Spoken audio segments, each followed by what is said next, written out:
Pour moi, le bonheur, c'est quelque chose après lequel on court. Or, c'est quelque chose qu'on peut vivre au quotidien. Trouver ce moment, alors, est-ce que c'est du bien-être? Est-ce que c'est d'être aligné dans ce qu'on fait?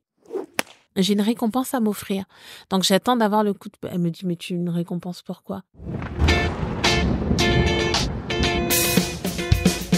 La BHZ League est la chaîne costarmoricaine dédiée aux coworkers résidents, ponctuels et réguliers du BHZ Coworking à Lannion.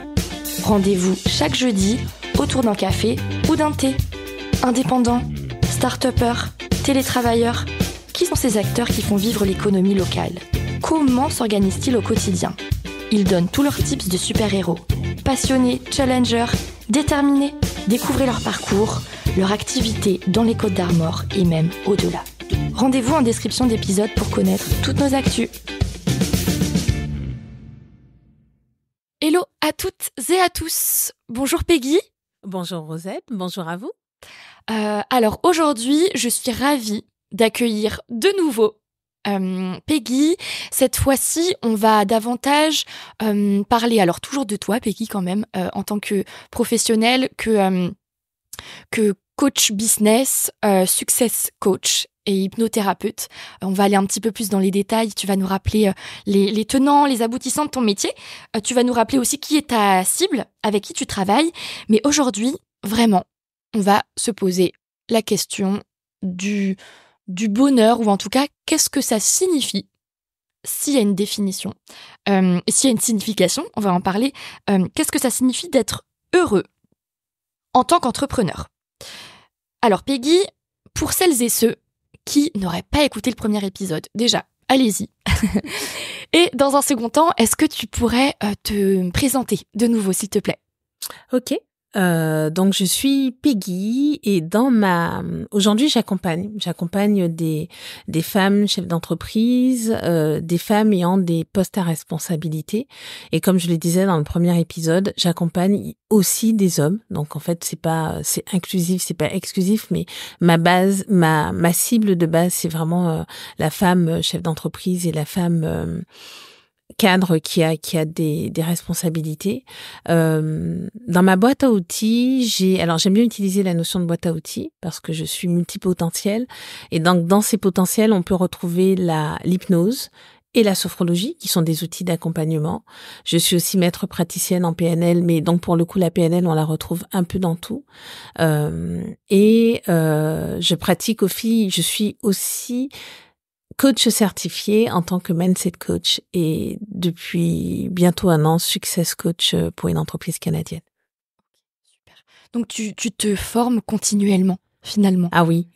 En fait, je suis déjà dans un cursus de développement personnel. Donc, le développement personnel, j'aime bien prendre cette image de se dire que c'est cette montagne, tu sais, que tu gravis.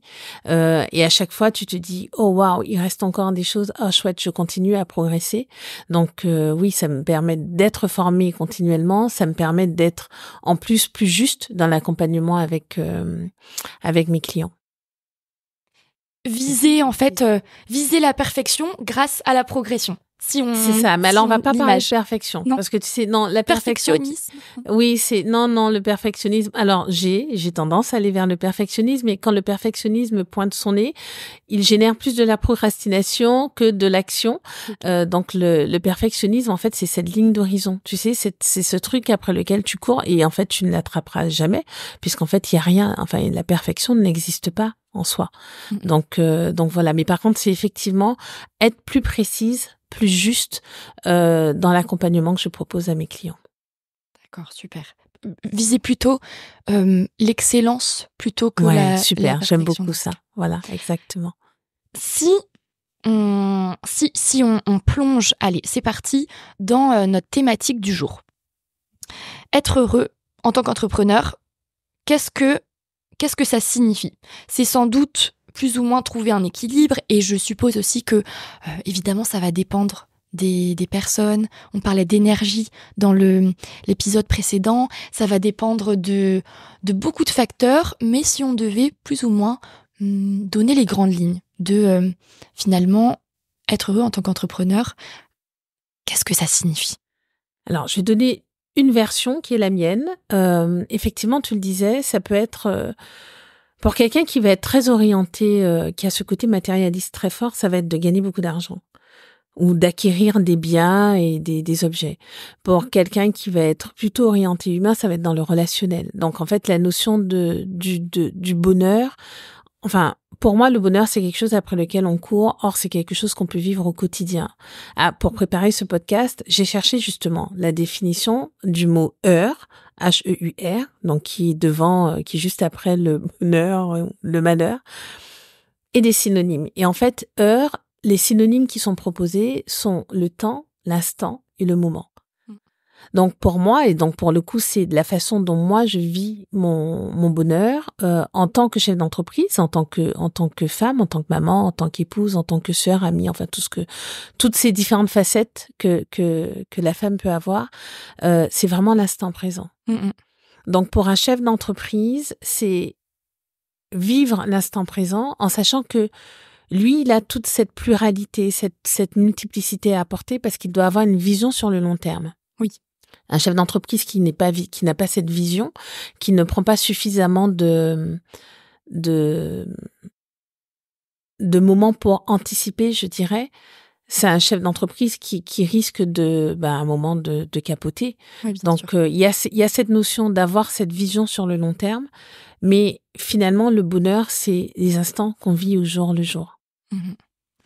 Et alors je trouve que là tu pointes quelque chose de très intéressant sur, je sais pas si on oppose vraiment les personnes qui recherchent ou en tout cas qui atteignent une certaine forme de bonheur avec le matérialisme ou les autres entrepreneurs qui s'accomplissent à travers les relations humaines.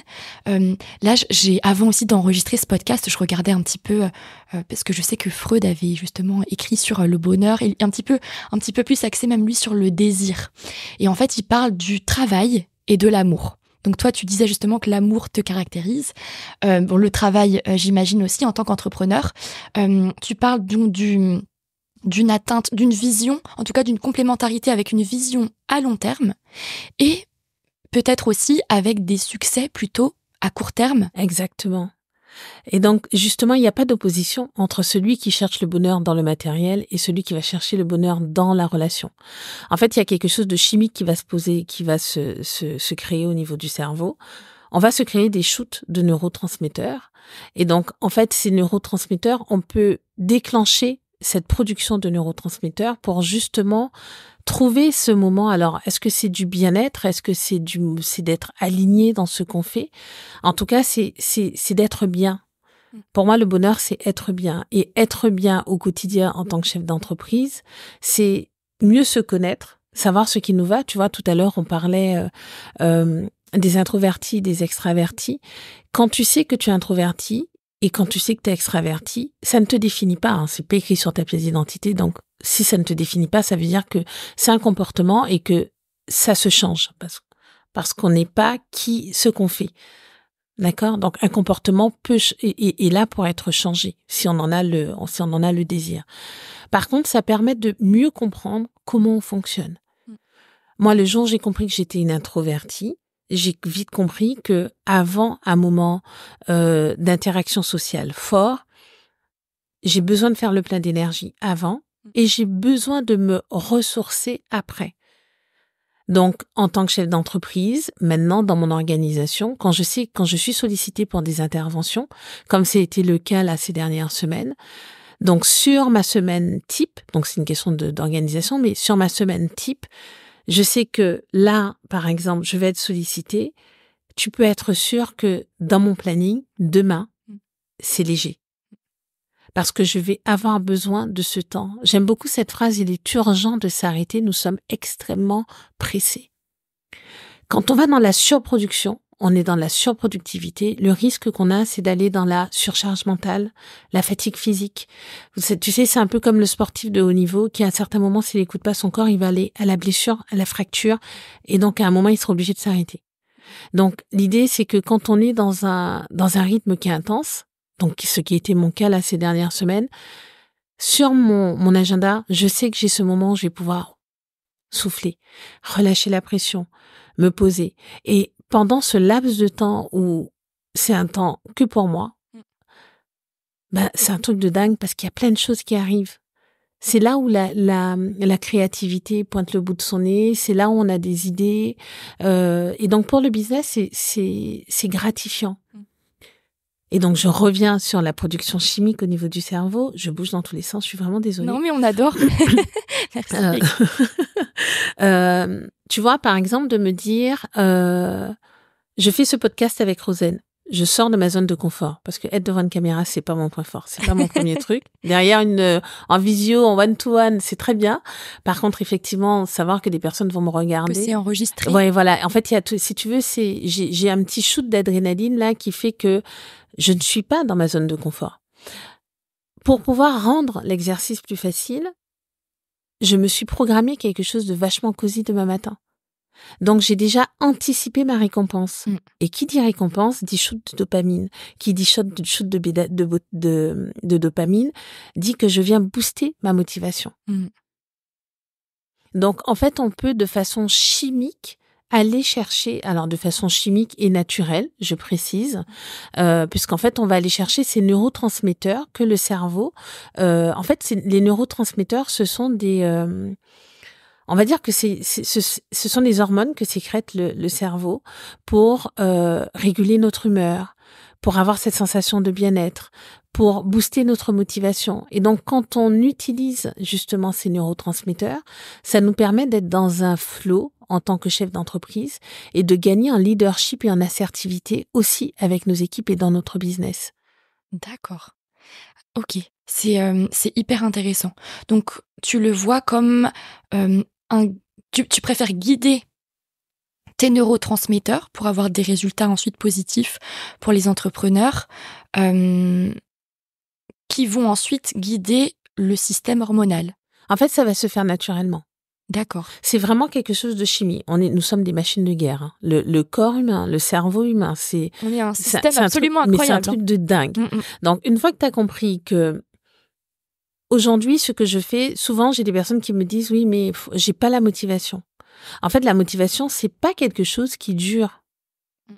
C'est pas là. En fait, il y a des shoots, il y a des fluctuations de la motivation. Donc, il y a des moments où on est très fluctuant. Encore plus pour les femmes, je pense, comme on est des êtres cycliques. Alors ça sera le défaut. top du top, mais on va pas rentrer là parce que ça peut être un sujet à part entière. Ouais. Mais le cycle féminin est un super levier pour pouvoir travailler de façon performante et productive. Mais ça pourrait être un autre podcast. Ouais, mais on te réinvite la semaine prochaine, Peggy. Donc ça, c'est totalement différent. Ouais. Mais là, si on part sur la dopamine, alors, si on parle sur les neurotransmetteurs, on va avoir la dopamine. La dopamine, c'est celle qui te permet qui réveille en fait la motivation, qui te donne envie de faire. Donc ça veut dire que le matin, parce que tu m'as demandé, j'anticipe, une routine par exemple pour les chefs d'entreprise. Donc le matin, commencer par faire du sport. Mais faire une activité physique. Faire une activité physique, c'est pas forcément faire une activité où on va aller transpirer et on n'aime pas ce qu'on fait. Non, c'est faire une activité physique, quelque chose qui nous plaît. Donc ça peut être mettre de la musique à fond. Moi je dis à mes clientes, vous faites le concert de je ne sais pas quelle chanteuse célèbre, vous mettez la musique Beyoncé, voilà, et alors j'adore cette expression, en fait vous vous déhanchez comme une toupie déraillée. Alors ça c'est c'est ma vie que tu dis cette expression, mais j'aime beaucoup cette image en fait. Tu mets ta musique, tu lances ta musique et tu danses pendant une demi-heure. Tu te fais vraiment plaisir. Donc là, tu vas booster ta dopamine. Alors pour un homme, ça va être d'aller, un homme ou une femme, d'aller faire une course. Pour quelqu'un de plus posé, ça va être d'aller faire une marche, mais de commencer sa journée par une activité physique. Ça permet d'envoyer la dopamine. Quand on arrive sur son lieu de travail, moi par exemple qui travaille en visio, quand je m'installe sur mon lieu de travail, après c'est comment je vois ma journée. Tu sais, on en parlait tout à l'heure. Donc, poser ses objectifs de la journée, mais rester sur des objectifs SMART, des objectifs qui sont atteignables. Pas un parchemin, en fait. Pas un truc où on va finir la journée, on va être hyper frustré parce qu'on ne l'aura pas fait. Donc après, il y a une façon de classifier les objectifs qu'on se fixe dans la journée. Ça, c'est pareil, ça va être un autre sujet. En prenant les impératifs. Et pourquoi c'est important? Déjà parce que dans votre tête, c'est clair. Vous savez ce que vous avez à faire et ce que vous voulez, où vous voulez aller dans cette journée. Pour pouvoir déléguer à vos équipes aussi, c'est très clair. Donc, ça permet de gagner en assertivité et en leadership. Et là, pareil, on met de la dopamine parce que à chaque fois que vous allez cocher ça, c'est fait, là, vous avez ce petit shoot de dopamine. Et en fait, c'est super confortable parce que ça booste la confiance en soi. L'après-midi, c'est de prendre un moment de méditation. Juste quelques minutes, juste 5 minutes de méditation, ça suffit. Pourquoi? Parce que là, on va aller booster de la sérotonine. La sérotonine, elle aussi, est essentielle pour l'humeur. C'est cette hormone qui permet de réguler l'humeur, d'être dans le bien-être, d'avoir cette sensation de ce travail bien accompli. Donc, prendre quelques minutes, soit d'aller au soleil. Bon, en Bretagne, dès qu'il est là, il faut y aller. Non, mais dès qu'il y a un rayon de soleil, enfin, moi, c'est un truc de dingue, hein. Moi, dès qu'il y a un rayon de soleil, l'après-midi, je suis sur mon perron avec mon rayon de soleil. Excellent. Les gens qui passent doivent me prendre pour un lézard qui s'est perdu là, mais moi, je lézarde. Voilà, en hiver comme en été. Et oui. Donc, c'est de s'installer. On dit à quel point, même quand on se réveille, la première chose qu'il faudrait faire, alors juste avant de faire une activité physique, ce serait d'aller prendre le soleil, même quand il n'y en a pas, mais au moins la lumière du jour. Mais pourquoi ne pas faire une activité physique en extérieur? Comme ça, tu fais les deux. Tu vois ce que je te dis? Oui, complètement. Tu vois, comme ça, tu profites de la lumière du jour et en même temps, tu fais une activité physique. Donc voilà. Donc l'après-midi, faire le plein de sérotonine. Donc cette hormone qui est importante pour la régulation de l'humeur, tout ça. Et le soir, pratiquer de la gratitude. Et là, on va aller booster la sérotonine. Alors, l'après-midi, sérotonine et GABA, puisque le GABA, c'est aussi l'hormone du calme et de la relaxation. Et le soir, en fait, pratiquer de la gratitude ou alors de la cohérence cardiaque. Alors, pas avant de se coucher, la cohérence cardiaque. Plutôt tu sais, quand tu as fini cette journée de boulot et avant d'attaquer ta seconde partie, alors je reprends l'exemple des femmes, mais la seconde partie où on s'occupe des enfants, du dîner, du machin. Donc, faire de la cohérence cardiaque à ce moment-là, ça permet justement de diminuer le système limbique, enfin le système interne, ça régule en fait le parasympathique et le sympathique. Oui, d'accord. Voilà, ok.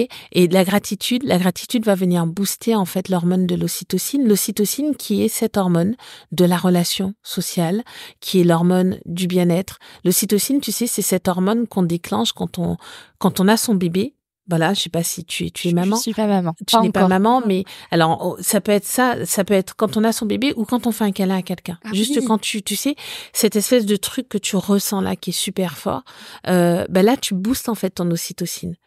En faisant de la gratitude, en étant juste en gratitude sincère, profonde pour ce qu'on a eu dans la journée, pour comment s'est passée notre journée, là on se booste naturellement l'ocytocine et c'est cette hormone qui va permettre de créer du lien social positif, de booster notre confiance en soi. Et en fait, juste en faisant cette petite routine, sport le matin, un moment de relaxation ou un peu de soleil l'après-midi, de la gratitude le soir en rentrant, en fait, ça nous permet d'être un chef d'entreprise aligné, apaisé, avec un leadership qui est juste naturel, juste ce qu'il faut, et donc avoir de meilleures relations sociales avec ses collaborateurs, pour ceux qui en ont. C'est hyper intéressant. Tous les aspects là que tu viens d'évoquer, et on se rend compte à quel point, finalement, la connaissance de soi, elle est vraiment centrale. Exactement. On n'a pas besoin d'aller chercher des très loin. Alors oui, il peut y avoir des complémentations ou autres, mais de la façon dont on fait, en fait, juste cocher une case, s'offrir une récompense. Après un gros challenge, un chef d'entreprise qui a décroché un gros contrat, il y a travaillé pendant des heures et des nuits, ça lui a demandé vraiment un investissement physique, émotionnel très fort. Au bout de ça, il faut qu'il se fasse un cadeau. Alors la semaine dernière, pour la petite histoire, j'étais faire les magasins avec ma fille. Elle me dit, tu fais quelque chose? Je lui dis oui, j'ai une récompense à m'offrir. Donc j'attends d'avoir le coup de... Elle me dit, mais tu une récompense pourquoi? Elle me dit pour ton travail. Je lui dis non, pas juste pour mon travail. En fait, j'avais cette fameuse box que voilà, Mindset Zen, qui est cette box de gestion du stress pour les femmes. Quand tu dis box, juste Peggy, pour être certaine, c'est vraiment une boîte que l'on commande avec différents produits à l'intérieur. Non, en fait, non. Alors oui, non, c'est une boîte, mais avec des audios. C'est-à-dire que dans cette box, effectivement, tu as un e-book. Une boîte à outils. C'est une boîte à outils pour la femme qui veut gérer son stress, parce qu'on se rend compte que le stress, c'est à l'origine de beaucoup de mal-être aujourd'hui. Donc, en fait, c'est vraiment, il y a 10 séances de sophro-hypnose. Alors, je dis sophro-hypnose parce que, comme je disais dans le premier podcast, je ne rentre pas dans une case. C'est-à-dire que je fais vraiment en fonction de mes outils. Donc, il y a de la sophro, il y a de l'hypnose, il y a de la PNL. Donc, voilà, c'est une box où il y a 10 séances à suivre de façon chronologique pour vraiment aller vers un mieux-être. Il y a 3 séances bonus et express, c'est-à-dire que tu viens d'avoir un clash avec ton boss ou avec l'un de tes collaborateurs et tu sens que là, au niveau émotionnel, tu es vraiment trop fort ou tu as un rendez-vous qui est hyper important, mais au niveau émotionnel, tu as besoin de te réguler. En fait, il y a une séance de 3 minutes. En 3 minutes, en fait, on descend en sachant qu'une émotion, une vraie, ne dure que 90 secondes en réalité. Donc après, quand elle dure plus, c'est qu'il y a on se raconte l'histoire, en fait. On est encore Donc, en fait, l'idée, c'est d'avoir c'est savoir la petite boîte à outils express. Donc voilà. Et donc, tu disais que tu voulais t'offrir ce cadeau parce que, donc, pour ton travail, tu expliquais à ta fille que tu voulais t'offrir un cadeau en allant parce que je suis allée au bout de ce projet. D'accord. Voilà, okay, exactement. Ce projet qui m'a demandé du temps, de l'écriture, de l'enregistrement. Donc, c'est une box que je vends. Mais avant de la vendre, en fait, il faut la créer, cette box. Oui. Et donc, comme je suis arrivée au bout de ce projet, parce que ça faisait partie des choses à cocher. Donc voilà, j'étais très fière de moi, donc je me suis offert un cadeau. Et c'est ce que j'expliquais à ma fille. C'est pas juste quand je fais mon job au quotidien, c'est très bien et effectivement, c'est dans la continuité. En fait, encore heureux, voilà, c'est d'être dans l'excellence, donc c'est de bien le faire. Mais par contre, quand on a des challenges comme ça, quand on a des steps comme ça sur lesquels ça nous demande plus d'énergie, plus de temps, c'est important de prévoir une récompense après. Donc, et d'avoir une vision à long terme pour être heureux, mais aussi avoir c'est pas vraiment des visions à court terme, mais en tout cas des récompenses. Ouais, des tips. En fait, ce sont juste des tips. Okay, pour vraiment avoir être intentionnel en commençant sa journée, savoir que tiens, je vais faire ça parce que j'ai besoin d'avoir de la dopamine, de la motivation. Tu vois ce que je veux te dire? C'est pas de subir sa journée. En étant intentionnel dans sa journée, en se projetant dans sa journée, on pose déjà les jalons pour pouvoir avoir une journée comme on a envie qu'elle soit. Et donc, quel que soit ce qui va arriver, le coup de fil, le collaborateur qui va pas bien ou autre, comme on a cette certitude que cette journée va être comme on a décidé qu'elle soit, on arrivera à faire face, en fait, à tout ce qui arrive. Tandis que si on commence sa journée en subissant les choses, le problème, c'est qu'on va arriver, il va y avoir une première couche du banquier qui a appelé, une deuxième couche, le collaborateur qui va pas bien, une troisième couche, un client qui est pas content. Et en fait, on va juste accumuler. Et la fin de la journée, en fait, on sera juste un sac qui aura pris toutes les embrouilles de la journée. Et donc, on est lourd, on n'est pas bien. En fait, et là, pour le coup, il n'y a pas de sérotonine, il n'y a pas de dopamine, il n'y a pas de GABA, il y a rien de... Il y a du cortisol à fond les ballons. Du cortisol, la superbe hormone du stress qui nous bouffe, qui nous ronge, qui a son utilité. Attention, elle a son utilité, mais c'est la surproduction qui n'est pas bonne. Donc voilà, soyez intentionnels dans votre journée. Prenez le temps de vous poser et prenez rendez-vous avec vous-même, en fait, dans cette journée. Le matin, quand vous commencez votre journée, allez chercher ce petit shoot de dopamine dont je vous ai parlé. L'après-midi, accordez-vous une pause, 5 minutes, juste 5 minutes pour vous. Et en prenant ces quelques minutes pour vous, vous allez voir que vous serez beaucoup plus, en fait, beaucoup mieux pour continuer cette journée et avant d'enchaîner avec les enfants pour ne pas être une maman qui hurle, qui crie, qui en peut plus, parce que justement la sérotonine c'est l'un des signes, hein, quand on n'a pas suffisamment de sérotonine, le moins de petits bruits, des enfants qui parlent trop fort, ça vient nous déranger. Mais c'est effectivement c'est un signe de stress, mais c'est aussi parce qu'on n'a pas suffisamment de sérotonine dans l'organisme. Donc des amandes, du chocolat noir, une petite méditation, et là, c'est bon, c'est top. Et on repart pour son après-midi, on est plus productif et on coche les cases. Et toute la journée, on se fait son petit shoot de dopamine parce que justement, comme on a été intentionnel, on sait ce qu'on a à faire dans la journée, qu'on s'accorde un temps de pause pour soi, on est beaucoup plus disponible après pour les autres. Merci beaucoup, Peggy. C'était un sujet passionnant. On retient que c'est important d'agir plutôt que de subir et de le faire grâce à l'intention. Exactement, d'être intentionnel. Merci 1000 fois. Toi, tu m'as posé toutes tes questions. Oui, ça y est, on a fait le tour pour cet épisode. On te réinvitera très probablement pour parler de femmes, des cycles et de ce que ça peut engendrer dans nos performances, dans notre créativité, aussi. De nutrition. Hyper intéressant. Exactement, d'avoir un super bolide, mais ne pas mettre le bon carburant dedans, ça peut faire un bolide qui reste longtemps sur qui fera pas beaucoup de kilomètres. Voilà, exactement, qui n'avance pas beaucoup. Donc voilà, donc la nutrition aussi est une clé. Et justement, grâce à la nutrition, on va chercher tous ces neurotransmetteurs dont je parlais. Donc voilà, notre cerveau est une machine extraordinaire, mesdames et messieurs.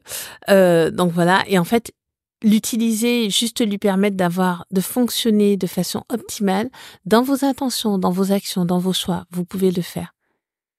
Super, on va rester sur cette note extra, Peggy, et on se dit à très bientôt. À très bientôt. Merci beaucoup, Rosen.